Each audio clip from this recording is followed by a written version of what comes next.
Gente, Hebreus capítulo 10, a partir do versículo 11 até o capítulo 12 desse mesmo livro, tem uma parte do relato do período do povo de Israel no Egito, e é uma parte bem interessante, inclusive. No segundo ano depois da saída deles do Egito, fala que eles partiram do deserto do Sinai. Em algum momento nessa trajetória, Moisés chama um dos seus cunhados, o Obabe, e fala com ele, isso está no versículo 29 do capítulo 10. Ele disse, olha, a gente está de viagem para o lugar que o Senhor falou, vou dar esse lugar para vocês, vem conosco, isso é Moisés dizendo para Obabe, venha com a gente, nós vamos te fazer bem, porque o Senhor prometeu boas coisas a Israel. Esse foi o argumento que Moisés usou para o cunhado dele os acompanhar. No capítulo 11, fala que o povo começou a se queixar com Deus da situação deles no deserto. E eles falam assim, poxa, lá no Egito a gente tinha pepino, tinha cebola, tinha melão, tinha peixe. A gente está morrendo, a nossa alma está desfalecendo aqui nesse deserto só com esse maná. E isso faz com que Moisés fique triste, ele reclama com Deus que estava muito pesado para ele conduzir aquele povo. E aí é quando Deus orienta ele a levantar 70 homens que o ajudassem nessa liderança. E tem uma frase que achei muito interessante no capítulo 18, no versículo 18 do capítulo 11, quando o povo ainda está reclamando, ele diz assim, que o povo falou, quem nos dará a comer carne? Íamos bem no Egito.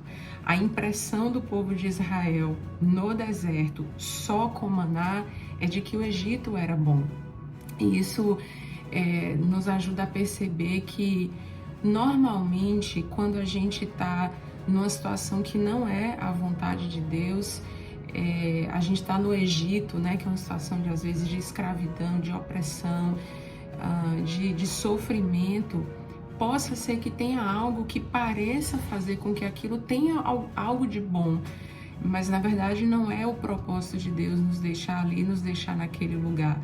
Ao passo que o deserto, só com maná, pode parecer insuportável, mas era um lugar onde eles não eram opressos, não eram escravos, e eles estavam sendo conduzidos diretamente pela presença de Deus.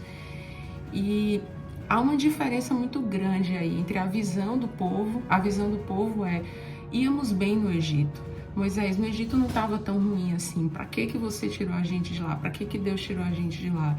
E a visão de Moisés, que convida o cunhado dele para acompanhá-los com o argumento de que venha conosco, vai valer a pena, nós vamos te fazer bem, porque o Senhor prometeu boas coisas para Israel. E eu fiquei pensando, eles estavam no mesmo deserto, Moisés e o povo estavam no mesmo deserto, Moisés e o povo comiam o mesmo maná.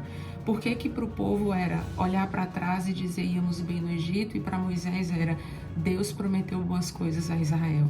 Eu penso que a resposta para isso está lá no versículo 7 do capítulo 12, Moisés e Arão e Midian, irmãos de Moisés, começam a ter um certo ciúmes dele, porque Deus só falava com ele, e aí Deus chama os três. Depois ele chama Midian e Arão um pouco mais à frente, Deus fala com eles o seguinte, olha, ouçam o que eu vou dizer para vocês, versículo 6 do capítulo 12. Se entre vocês há profeta, eu, Senhor, em visão a ele me faço conhecer, ou falo com ele em sonhos, em visão, em sonhos. Não é assim com o meu servo Moisés, que é fiel em toda a minha casa. Boca a boca falo com ele, claramente, não por enigmas, pois ele vê a forma do Senhor. Moisés falava com Deus boca a boca, ele via, ele conhecia Deus. Moisés tinha relacionamento com Deus, ele falava com Deus diretamente. E isso me fez pensar que quanto mais boca a boca a gente fala com Deus, quanto mais perto dele a gente está, mais fácil é a gente reconhecer, estou no deserto agora, mas eu vou para o lugar que o Senhor prometeu, e lá Deus prometeu fazer coisas boas, Deus prometeu coisas boas.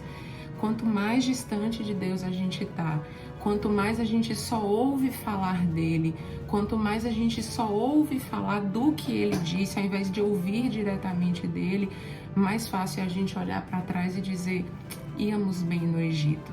Moisés conhecia Deus, ele não apenas tinha informações sobre Deus, e esse talvez seja um dos maiores perigos que nós corremos, porque a gente pode ter muita informação sobre algo ou alguém, ainda mais no tempo em que nós vivemos. Você pode dar um Google usando o nome de qualquer pessoa famosa e você vai ter muita informação sobre essa pessoa, o que não significa que você a conheça.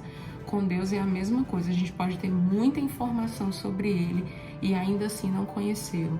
Mas quando a gente conhece de verdade a Deus, a gente sabe a forma que Ele tem, quem Ele é, o que Ele pensa, o que Ele gosta, o que Ele não gosta, qual o caráter dele, a gente olha e diz: Deus prometeu coisas boas para Israel, Deus prometeu coisas boas para mim, e a gente é até capaz de convidar outras pessoas para fazer parte dessa jornada conosco.